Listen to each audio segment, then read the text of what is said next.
त्याच्यानंतर केसांच्या समस्या, आजकाल तरुणींना तर ह्या समस्या खूप जास्त भेडसावत आहेत. कारण त्यांचं तेल लावण्याचं प्रमाण कमी झालं आहे किंवा पोषक घटक ते आजकाल त्यांच्या आहारामध्ये नसतात. तरुणींना किंवा एकंदर केसांची काळजी काय घ्यायची याबद्दल काय सल्ला देशील?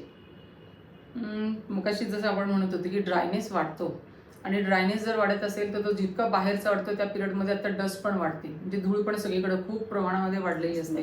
कारण पाऊस जस्ट पडून गेलेला असतो, चिखलाचा त्याचा परिणाम तो धुळीमध्ये होतो आणि भरपूर मोठ्या प्रमाणामध्ये धूळ आणि ड्रायनेस या दोन्हीमुळं केसांना ड्रायनेस प्रचंड प्रमाणात येतो. त्यातल्या त्यात तेल लोकांना आवडत नाही.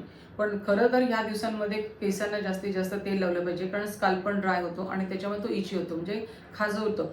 काही लोकांना नुसती खाज असते, पण काही लोकांना त्याच्यात डॅन्ड्रफ होतो. कारण बऱ्याच वेळा आता पेशंट आम्हाला नेहमी सांगतात की ह्या सीझनमध्ये आमचा डॅन्ड्रफ वाढतो. पण असं जर वाटत असेल तर त्याच्यामध्ये तेलाचं प्रमाण नक्कीच त्यांनी वाढवलं पाहिजे. पण खूप वेळा प्रश्न असा पडतो की तेल नक्की कोणतं लावावं.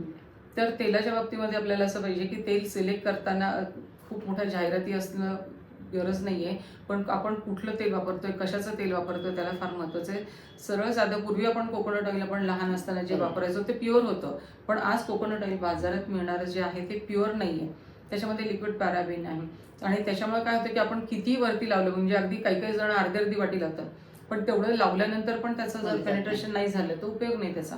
त्यामुळे ते आतमध्ये मुरलं पाहिजे, पसरलं पाहिजे अशा प्रकारचं तेल जे आहे.